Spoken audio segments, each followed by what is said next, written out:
Pon tu mano en tu corazón ahí donde estás y ora así conmigo. Dios, mi corazón es tierra fértil para tu palabra. Que la palabra que hoy escuche dé mucho fruto. Amén. Muy bien, esta es la quinta sesión de la serie Bienaventurados, esta promesa que Dios nos dio para este año, y como también ya escuchaste la canción de apertura, la sesión de hoy tiene como título Yo siempre amaré esa cruz. ¿Puedes leerlo conmigo? Dice, yo siempre amaré esa cruz. Y obviamente nuestro amor por la cruz del Calvario, el sacrificio de Jesús, tiene que ver con que es la única manera en la que tú y yo podíamos volver a casa.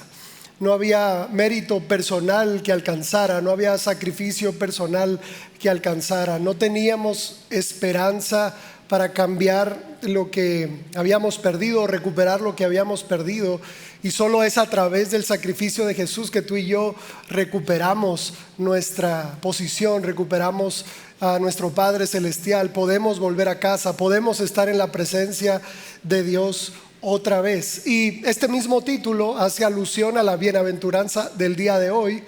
Esta bienaventuranza está también en el Sermón del Monte. Es el verso 8 del capítulo 5 de Mateo, y dice: bienaventurados los de limpio corazón, porque ellos verán a Dios. Y mira, la única manera de tener un corazón limpio es a través de la sangre de Cristo. Sí, es la única forma. Por eso amamos la cruz del Calvario, porque la sangre de Cristo sigue siendo una sangre eficaz hasta el día de hoy. Sigue perdonando nuestros pecados, sigue dándonos esperanza de vida eterna. Y mira, vuelvo a la misma idea. Bajo ningún otro mérito tú y yo podíamos estar cerca otra vez. Y lo curioso es esto, que la posición que nosotros teníamos antes de Cristo era terrible. Porque ¿cuál es el requisito para poder estar en la presencia de Dios? Santidad absoluta. Y si nos medimos como seres humanos, decimos pues no puedo, ¿sí? Y bueno, ¿cuál es el requisito para volver a tener una relación con Dios? Perfección. Y es como, no, ¿cuál es el requisito para la vida eterna? Y otra vez, perfección, santidad absoluta. Y lo curioso del caso es que el requisito solo se obtiene de haber estado en el lugar donde quieres llegar, ¿sí? La santidad y la perfección es accesible a nosotros si nosotros podemos entrar a la presencia de Dios, pero no podíamos entrar. Entonces era una situación de la cual no podíamos salir. De hecho, yo te he enseñado en esta serie que cada una de las bienaventuranzas de Jesús hace referencia a algo que la Biblia ya nos había enseñado en versos anteriores o en el Antiguo Testamento, principalmente en los Salmos. Por lo menos para mi familia ha sido un tesoro haber descubierto que todas las bienaventuranzas de Mateo capítulo 5 están explicadas en los Salmos, o están explicadas a través del rey David o a través de otros salmistas.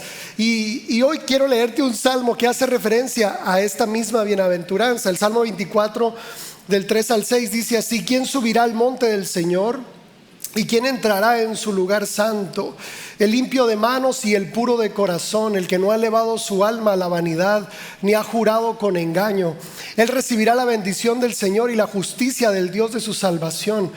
Tal es la generación de los que le buscan, de los que buscan tu rostro, oh Dios. Y obviamente cuando leemos este verso, creo que lo que deberíamos sentir es que lejos estoy de cumplir los requisitos para poder subir al monte de Dios. Qué lejos estoy de poder entrar en su santo. El limpio de manos, el puro de corazón, el que nunca ha hablado con engaño, el que nunca ha actuado con vanidad. Estoy perdido. ¿Te das cuenta? Cuando tú y yo nos vemos cara a cara con la santidad de Dios, cara a cara con lo que Él es y cara a cara con lo que Él espera de nosotros, la única conclusión viable a la que podemos llegar es: estoy perdido, estoy lejos de Él, no puedo acercarme otra vez, no hay razón, no tengo el mérito, no tengo la manera de acercarme otra vez. Y miren, este es un problema de raíz, profundo, más allá de actitudes, o más allá de ciertos pecados, o más allá de ciertas cosas que el ser humano hace mal y que a Dios no le gustan. No, el problema en sí es que el ser humano en su naturaleza tiene una raíz de maldición, o una raíz, la raíz del pecado, que es el miedo. Yo te lo he enseñado muchas veces. La raíz de todas nuestras malas actitudes, de todo el pecado, del daño que le hacemos a los demás, del egoísmo, de la falta de perdón, todos los pecados tienen una sola raíz, que es el miedo. Y esa raíz del pecado está en nuestro ADN, en nuestra mente inconsciente. Actuamos por supervivencia, actuamos viendo solo por nuestro beneficio. Y mira, ahora que se usa mucho la inteligencia artificial y que tenemos la oportunidad de ampliar nuestro conocimiento con esta herramienta, pues me he tomado la libertad de preguntarle ciertas cosas a la inteligencia artificial en los últimos meses. No me gusta mucho usarla porque el Espíritu Santo es más inteligente que ChatGPT. ¿Estás acá conmigo? Y luego hay un estudio donde el cerebro empieza a apagarse. Las personas que usan mucho la inteligencia artificial para la solución de sus problemas cotidianos o para la investigación, su cerebro empieza a apagarse poco a poco. Entonces yo dije, no, poquito nomás, ¿ok? Pero esta semana le pregunté algo a la inteligencia artificial y quiero que lo sigas conmigo, con tu vista. Le dije, ¿cuál es el peor defecto del ser humano? Esa fue mi pregunta. ¿Por qué necesitamos un Salvador? ¿Por qué amamos la cruz? ¿Por qué Cristo tuvo que venir a morir por nosotros? Entonces la pregunta es, ¿cuál es el pecado o cuál es el defecto más profundo o el peor defecto del ser humano? Y aquí la respuesta dice, es su capacidad de autodestruirse aún sabiendo lo que está bien. O sea, nuestra necesidad de Salvador va mucho más allá de, es que yo peco. No, familia, hay una raíz del pecado que está en nuestra genética caída. Hay una raíz del pecado que la podemos ver en los 6,000 años de historia que tenemos. Y es esto, es la capacidad del ser humano de autodestruirse aún sabiendo lo que está bien. Y mira, este punto o esta respuesta yo te la quiero explicar en 3 puntos, ¿ok? Esta respuesta la vamos a explicar en 3 puntos. Y lo primero es que es una incongruencia que el ser humano tiene todo para construir un mundo mejor, donde todos podamos compartir, donde no haya pobreza, donde nadie pase por escasez, donde, mira, qué curioso es que tú enrejas tu casa porque tu amenaza es otro ser humano. ¿Te das cuenta? O sea, ¿qué tan fácil sería que sabiendo lo que está bien, qué tan fácil sería que entendiendo que el no robarás, no codiciarás, ama a tu prójimo y todo esto es para el beneficio de todos, lo obedeciéramos de corazón? Pero no, el defecto es que por naturaleza vivimos en este ciclo interminable de autodestrucción. Qué fuerte, ¿verdad? Y es incongruente principalmente porque es actuar en contra de nosotros mismos. O sea, el daño que tú y yo le hacemos a los demás es un daño que nos estamos haciendo a nosotros mismos. Es autodestruirnos. Mira, es muy curioso que podemos decir, bueno, hay naciones que tienen tanta riqueza, ¿y cómo puede ser posible que en el mundo todavía haya naciones que mueren de hambre? Sí, lo vemos en una situación macro, ¿verdad? Y vemos la misma incongruencia, o la misma incongruencia de las guerras, ¿sí? Matarnos entre nosotros mismos. O sea, qué incongruente cuando el mundo es de todos. Y obviamente pudiéramos adjudicarle esto a los reyes, a los presidentes, a los dirigentes de las naciones, y de manera macro lo vemos, ¿sí? Este mismo defecto. Pero también en la vida cotidiana, familia, tú y yo vemos eso mismo. Tú sabes lo que debes comer para estar sano. Esa te va a doler, de una vez te digo, pues de una vez. Porque somos muy buenos para decir, el presidente que se roba el dinero de la nación, y tú te robas el dinero de tu jefe en lugar de trabajar y estás jugando con tu teléfono.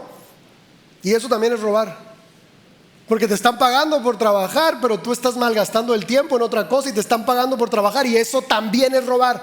Mira, ningún presidente va a venir a salvar esta nación. No existe un partido que sea la esperanza de México, porque la raíz del pecado está dentro de nosotros. Pudiéramos señalar, no, de que los presidentes hacen esto o hacen el otro, no toman buenas decisiones. Familia, nosotros lo hacemos en nuestra propia vida. ¿Sabes lo que debes comer? Y no. Te dije que te iba a doler, ¿verdad?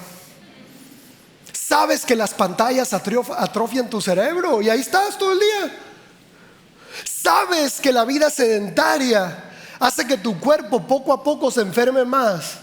Y no te levantas a hacer ejercicio. Porque mira, el ejercicio no es para verte bonito. El ejercicio es la celebración de lo que Dios hizo. Porque el cuerpo Dios te lo dio para que se mueva. El cuerpo Dios nos los dio para la fuerza y la movilidad. Y cuando tú vas y levantas algo pesado, estás celebrando que hay músculo, hueso, tendones. Wow, puedo hacer cosas. Y sabemos lo que nos conviene en lo particular. Sabemos que la oración nos conviene, pero preferimos horas en Netflix. Sabemos que la lectura de la Biblia nos conviene, pero preferimos echarnos una serie completa en una sola noche. Les dije que les iba a doler. Yo les dije, así soy ya. Ay, pastor, qué duro, pero aguante. Entonces, en lo macro y en lo micro, el ser humano repite el mismo patrón, la incongruencia. Número 2, el egoísmo. El egoísmo desmedido. Te lo vuelvo a decir, la raíz del pecado es el miedo a morir, ¿sí? O el miedo a no sobrevivir. Esa es la raíz del pecado. Y esa raíz del pecado nos lleva a vivir en pecado, que el pecado es el egoísmo, ¿ok? El pecado no es el miedo es la raíz del pecado. Tengo miedo a que no me vaya bien, tengo miedo a la escasez, tengo miedo a no sobrevivir, la raíz del pecado. Y nos lleva a actuar en pecado. ¿Cuál es el pecado? El egoísmo, ¿sí? Acumular, ver por mí aunque dañe a los demás. Y esto ocurre otra vez a nivel macro y a nivel micro, ¿sí? Naciones que acumulan y todavía hay naciones muriendo de hambre. Pero tú desperdicias tanta comida como para que en tu ciudad a nadie le faltara nada. Y luego peor, la guardas en un tupper, esperas a que se eche a perder y luego la tiras. Eso es peor todavía. Tú tienes tanta ropa, es más, tienes más ropa que días de la semana para ponértela. ¿Sí me explico? Es lo mismo. La raíz, el miedo, el pecado, el egoísmo, la maldición, la pobreza. Porque el egoísmo arruina al que tiene y obviamente arruina al que no tiene. Porque lo triste es que estamos diseñados para el amor, ¿sí? Estamos diseñados para el servicio, estamos diseñados para la generosidad. Y entre más egoístas somos, más infelices somos.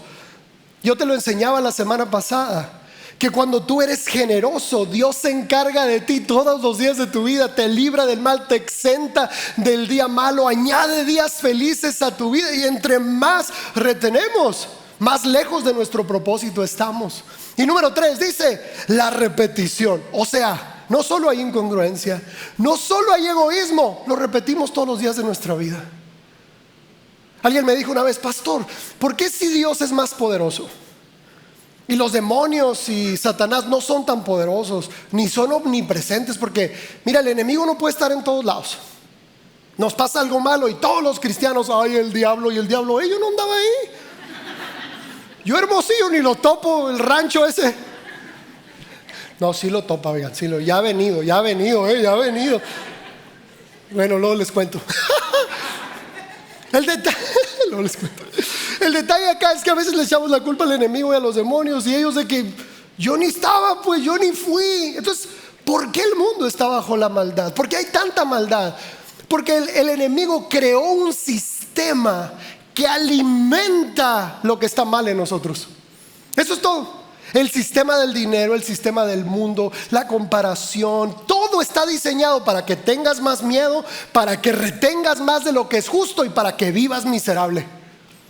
El mundo está diseñado para arruinarnos la vida. Todo, mira, tú te metes a redes sociales y sales más deprimido por compararte, porque no tengo esa vida, porque no he logrado eso, porque no tengo ese cuerpo. ¿Sí? Sales a la calle y es lo mismo, no me alcanza esto. Sí, la peor terapia para el alma es ir a una concesionaria de carros, o a un nuevo residencial, o a un mall donde no puedes comprar lo que ves. Es la peor terapia para el alma. Pero ¿sabes cuál es la mejor?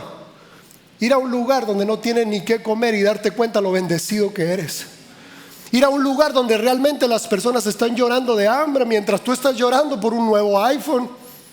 Y esa es la mejor terapia para el alma, porque te das cuenta lo bendecido que eres. Entonces vuelvo acá, la repetición. ¿Por qué el mundo está bajo el maligno? Porque el sistema está diseñado para eso. Y los hijos de Dios necesitamos aprender a vivir más allá del sistema del mundo.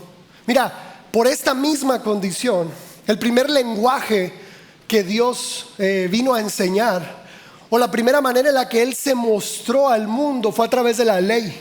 ¿Ok? La ley, va a aparecer en pantalla, la ley está escrita para los que, ¿qué dice? Para los que no quieren obedecer.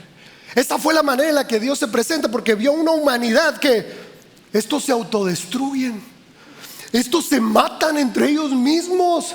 Sí, los que son papás me van a entender cómo cuidar a un plebe que todos los días se quiere morir, oigan. No te subas ahí, te vas a caer. Ahí se sube.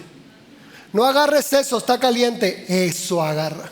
No te metas eso a la boca. Eso se mete a la boca. Yo no tengo hijos, pero tengo una perrija que literal le digo: no te comas las hormigas. Está chupando las hormigas. No te comas las palomitas de la luz. No te comas las cucarachas. Se come no te comas la popó de otros perritos. Bueno, ya eso es mi vida actual, ¿verdad?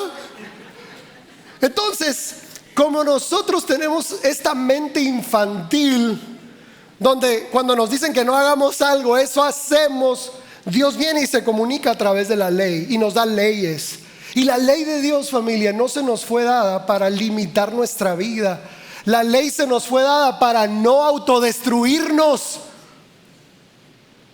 ¿Estás acá? La ley fue una de las primeras maneras en las que Dios nos dio gracia. Pero sí, la ley está escrita para los que no quieren obedecer. Y no sé si tú sabías, pero todas las constituciones del mundo están basadas en los 10 mandamientos de Dios. ¿Por qué es necesario que la Constitución mexicana diga no, que no robes? Y luego que te pongan castigo por robar, si fue con un arma blanca, si fue con violencia, si fue allanamiento de morada, si fue con premeditación. No sé si alguna vez has leído la Constitución, pero el caso del robo es uno de las leyes más extensas de la Constitución. Ahora, escucha, ¿por qué tiene que existir esa ley? Porque no queremos obedecer. Imagínate qué sería de México si todos hiciéramos ese compromiso, desde los políticos hasta el trabajador que se come las horas en el teléfono. Ya, desde el político, todos vamos a hacer el mismo compromiso. ¿Cuál? Nadie va a robar aquí. En México no se roba. Imagínate el país que fuera. Tú tienes que cerrar tu casa con 3 candados y remachar la puerta negra.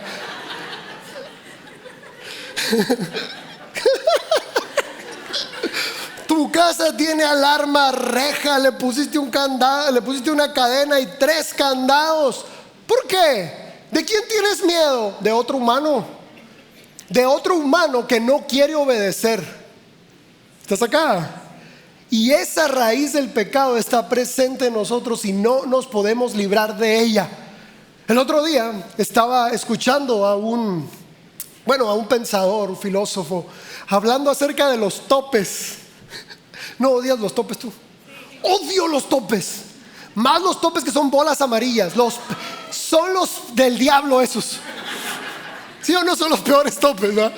O sea, yo crecí en una iglesia que era conocida como la iglesia de los topes, porque había unos topes. Bueno, ya. Entonces, odiamos los topes, ¿sí o no? Claro, oigan, o sea, los topes no deberían existir. ¿Por qué existen los topes si ya se nos dijo la velocidad adecuada? Si ya se nos puso un semáforo, si ya se nos dieron leyes. ¿Para qué está el tope? El tope es el último recurso para la gente que no quiere obedecer. El tope es lo más infantil que puede existir en una civilización. Porque ya dice ahí que debes ir a una velocidad porque es zona escolar. Porque ya hay un semáforo con lucecitas que te dice cuándo detenerte y cuándo avanzar. Porque sabes que hay reglas en tu comunidad. Un tope es lo más infantil que puede existir. ¿Por qué hay tantos topes en esta ciudad? Ajá, porque no queremos obedecer. Y está en el ADN. Y seguimos ciclados en esa misma situación. Y mira, ya que te puse en esta perspectiva, creo que la siguiente declaración la vas a entender mejor. Cuando decimos, qué injusta es la vida, pero mira, qué bueno que la vida es injusta. Porque si fuera justa, seríamos nosotros los que hubiéramos estado clavados en una cruz. Porque los que merecíamos morir en la cruz por nuestros pecados éramos cada uno de nosotros. Debía pagar con su propia vida y su propio sufrimiento todo lo malo que ha hecho. Hace algunos días, hace algunas semanas, un hombre acá de casa se acercaba conmigo a platicar. Me decía, pastor, necesito hablar contigo. Hay una situación que traigo encima, necesito hablarla con alguien. Y le di oportunidad de platicar y me dice, me quiero divorciar, me dijo. Ya no soporto a mi esposa, ya no la hallo atractiva, es súper tóxica, la relación cada vez está peor y quiero que me des un consejo, que me digas qué hacer. Lo único que necesito es que me des permiso de separarme. Y le dije, no, mi hijo, te equivocaste de pastor, le dije, te equivocaste conmigo. Mira, Dios abrió mi corazón y mi mente y mis labios en ese momento y le dije, mira, no ha habido peor esposa que la de Cristo. Si ha habido una esposa tóxica y malagradecida, que se olvida del esposo, que abandona al esposo, que le fue infiel al esposo, es la esposa de Cristo, le dije. La peor esposa que ha existido. Y yo veo a Cristo que se mantuvo en su promesa y en su pacto, aún de restaurarla. Un hombre de Dios, le dije, se muere en la raya por su esposa. No importa lo que esté pasando, un hombre de Dios lucha por su matrimonio, clama a Dios por su matrimonio, se muere por su matrimonio si eso es necesario. Le dije, te equivocaste y si venías conmigo a pedirme autorización, yo no te autorizo nada.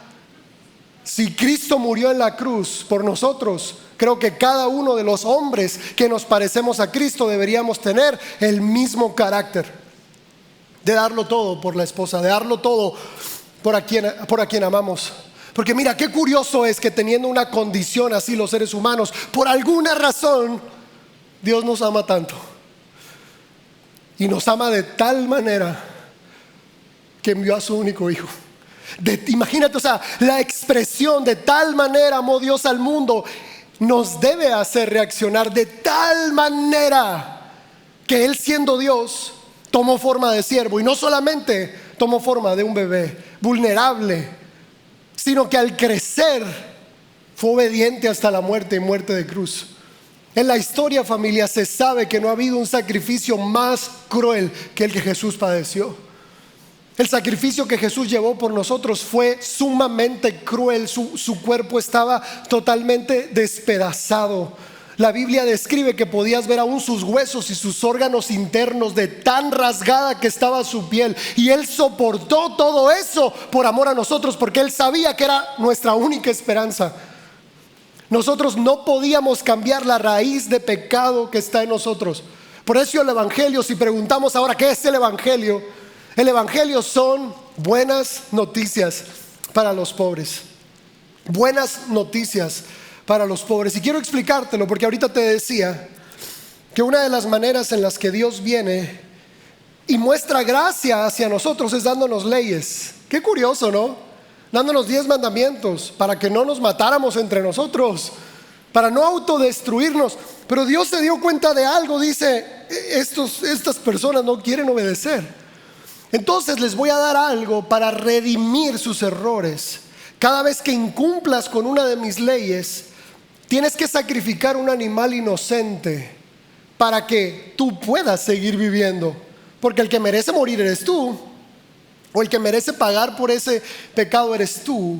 Pero para darte esperanza, para prolongar mi misericordia, vas a sacrificar un animal inocente.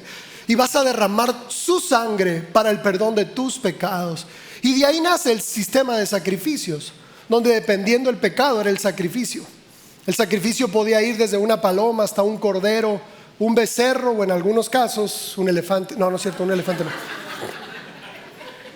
Me refería al tamaño del pecado, pues, para que no confundan luego. El pastor nos dijo, no les dije elefante. Dije que el pecado podía ser así de grande. ¿De acuerdo? Ahora todo tengo que explicar, fíjate, qué bárbaro. El detalle era el siguiente, familia.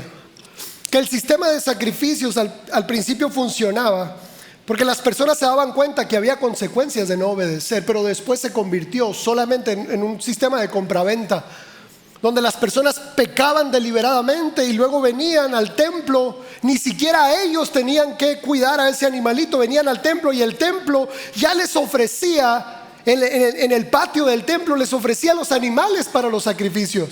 Iban y pecaban deliberadamente y luego venían al templo, compraban cualquier animal, ofrecían el sacrificio y se iban, según ellos, limpios o con su conciencia tranquila. El problema era aún mayor, porque esto generaba que las personas que sí tenían dinero para pagar por sus pecados, pues seguían pecando deliberadamente cuantas veces querían y nada más iban al templo, compraban el animal adecuado y lo sacrificaban. Pero las personas que no tenían dinero para pagar por sus pecados se mantenían en una condición deplorable, porque los exponían de que eran los pecadores, los exponían y los expulsaban del templo porque no podían estar en la presencia de Dios, porque estaban llenos de pecado, porque no tenían dinero para pagar por el perdón.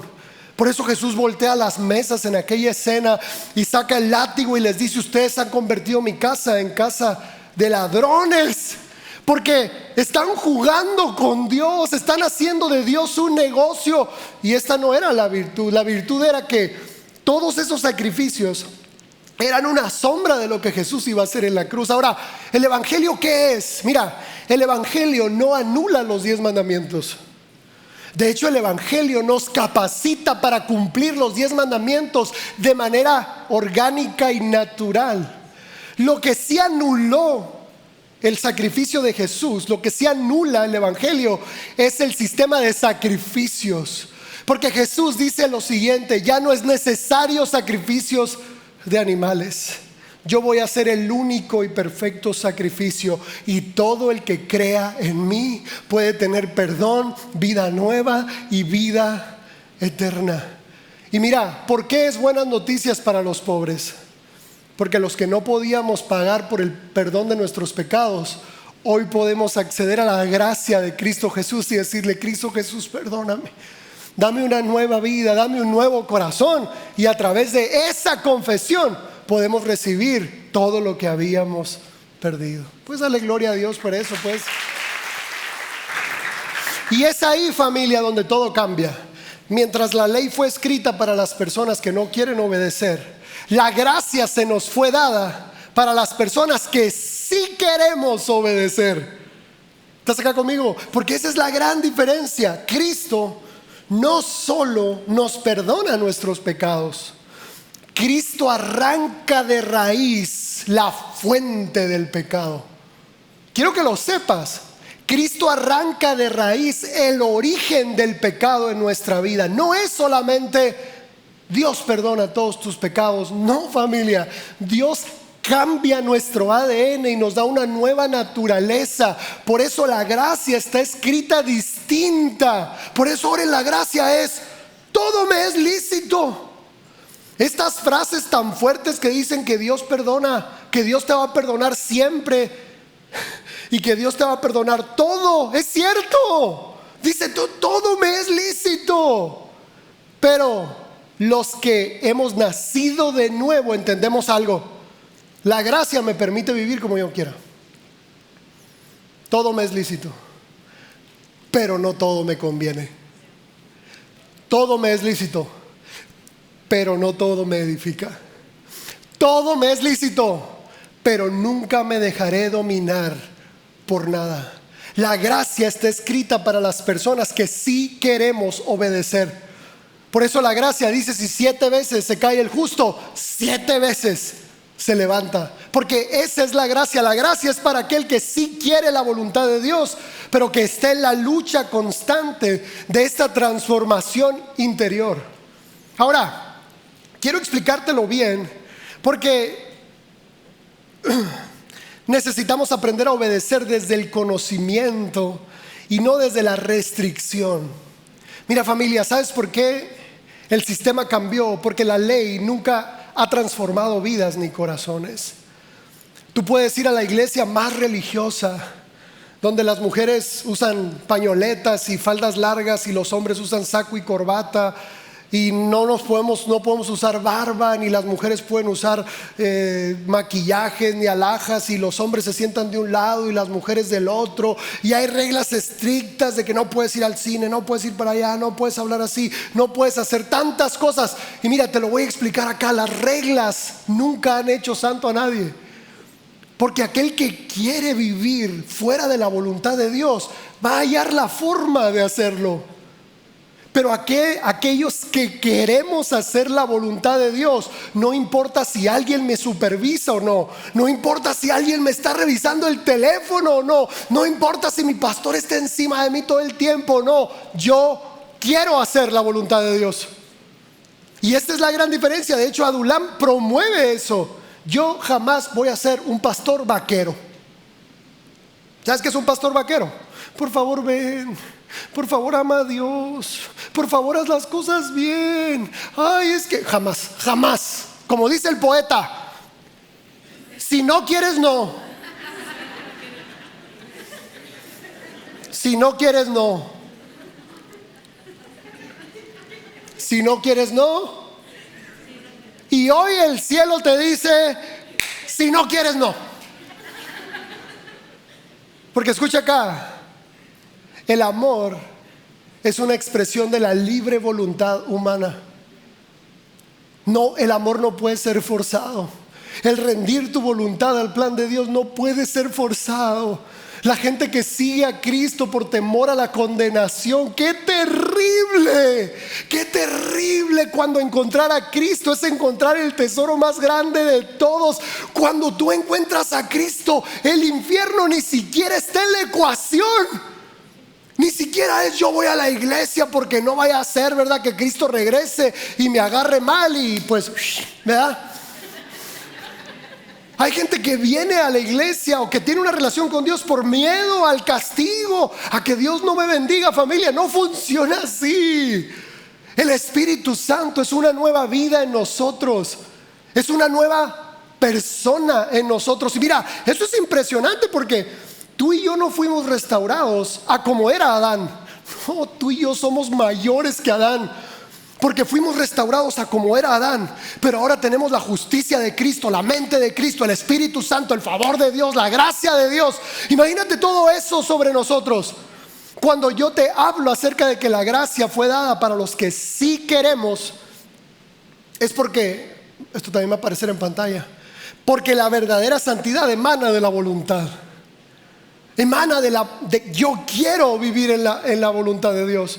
Yo quiero vivir en santidad. Y lo he dicho y lo voy a proclamar siempre. Yo no le soy fiel a Miss porque firmé un contrato matrimonial. Yo le soy fiel a Miss porque primero aprendí a serle fiel a Dios. Es más, yo no necesito un contrato matrimonial para serle fiel. Mi fidelidad no radica en que yo me tuve que comprometer o en que en algún momento dije sí prometo. Mi fidelidad radica en quién soy en Cristo. Porque ojo acá, mira, en ocasiones como cristianos hemos tenido la idea de que nunca vamos a poder superar el pecado. Y mira, el corazón de la sesión de hoy, es a través del poder de la cruz, el pecado no se puede enseñorear de ti. Por eso amamos la cruz del Calvario, porque no solamente nos perdona de nuestros pecados. La cruz del Calvario, familia, nos dio una nueva vida. Y mira, yo creo que sería muy incoherente que Dios nos pidiera algo que no pudiéramos hacer. ¿No crees? ¿No crees que es muy injusto que tú, por ejemplo, a tu hijo de 5 o 6 años le digas, ponte a trabajar para que produzcas acá para la casa? ¿Verdad que sería muy injusto que tú le exigieras algo que él no puede hacer? ¿Por qué la Biblia entonces dice, sean santos como yo soy santo? Dice el Señor. Dios nunca se tomaría la atribución de pedirnos algo que no fuéramos capaces de hacer. Si la Biblia dice, sean santos como yo soy santo, dice el Señor, es porque podemos ser santos. Es porque podemos vivir en rectitud. Es porque podemos vivir en pureza. Es porque puedes superar esos vicios. Es porque puedes superar la pornografía. Es porque puedes superar todo eso. Puedes. Pensé que se iban a emocionar más porque esto es asombroso, oiga.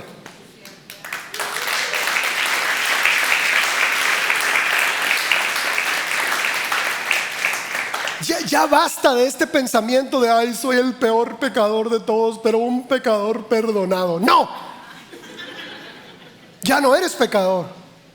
Tú eres un hijo de Dios, regenerado, renacido, eres nueva criatura y el pecado ya no tiene poder sobre ti. Familia, los hijos de Dios nos gozamos en la justicia. Nos gozamos en la santidad. El pecado nos arruina. Y no es una situación de, ay, si es que el pastor dijo que el pecado nos arruina. No, cuando le fallamos a Dios hay un dolor profundo que no podemos con Él, que necesitamos un rincón para ir y ponernos a cuentas con Dios y pedir perdón, porque no podemos con esa falla. Mira, te voy a leer otra frase, esta es maravillosa.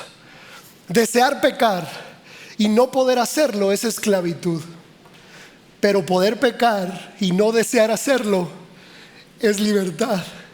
Hay gente que dice, con que Dios me diera un día para pecar sin consecuencias. Mira, si quieres, te lo voy a volver a decir como dijo el poeta. Qué horrible es vivir un cristianismo deseando lo que el mundo te ofrece. Qué horrible es seguir a Cristo diciendo, ay, ¿por qué no me puedo ir de fiesta siempre? Me quisiera emborrachar todos los fines de semana, ¿qué? Pero no, si no Dios me castiga. Ya dijo el pastor que no sé qué, que el juicio ¿por qué no puedo estar con todas las mujeres que yo quisiera? No, tengo que estar con una solamente. Esa te dolió, ¿verdad? Vuelvo acá, mira. Yo tengo el mismo cuerpo que tú, en el sentido de la naturaleza pecaminosa. Tengo las mismas tentaciones que tú. También soy un hombre viril, heterosexual y todo lo que le quieras poner a eso. Yo también estoy expuesto a las redes sociales, a todo lo que el mundo ofrece. Batallo con la ansiedad y la depresión también. Hay días que no quiero levantarme y veo el futuro sin esperanza y preferiría morirme. Yo también lucho con eso. Yo también tengo las mismas tentaciones que tú. Yo también lucho con ese tipo de situaciones. Y te lo puedo decir de parte de Cristo Jesús, lo podemos vencer en Cristo. Todo lo podemos vencer en el nombre de Cristo.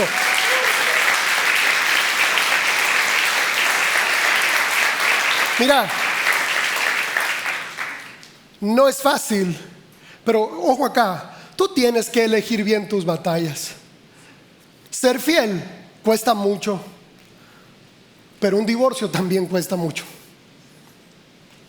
La salud cuesta mucho, pero vivir enfermo también. Administrar tus finanzas y ser generoso conlleva disciplina, pero vivir endeudado también es una batalla bien fuerte.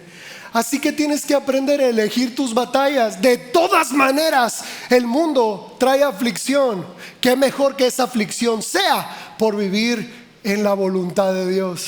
Qué mejor que esa aflicción venga como algo que nos lleve a dar fruto en la gracia de Dios. Y vuelvo a esta misma idea, familia, porque esto está fuerte, pues, en el sentido de cómo quisiera que Dios me permitiera. Y hay gente que argumenta, ¿no?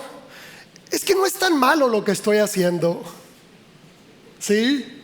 O peor, que Dios tan estricto. Yo creo que Dios entiende mis necesidades, pero hay uno peor, hay una expresión peor. Pastor, es que yo no puedo dejar el pecado. yo no puedo dejar el pecado. ¿Y sabes cuál es mi respuesta? No, sí puedes, no quieres. Eso es muy diferente, sí puedes. Porque el poder de Cristo vive en ti. Tú tienes la mente de Cristo. La sangre de Cristo fue derramada por ti. Tienes una nueva mente, una nueva conciencia, una nueva vida, un nuevo espíritu. Claro que puedes. Si quieres, puedes. Y esa es la gran noticia de la cruz, familia. Va a aparecer en pantalla también. Tenemos libre voluntad para tener la voluntad de rendir libremente nuestra voluntad. Qué bonito trabalenguas. Me encanta ese trabalenguas. Porque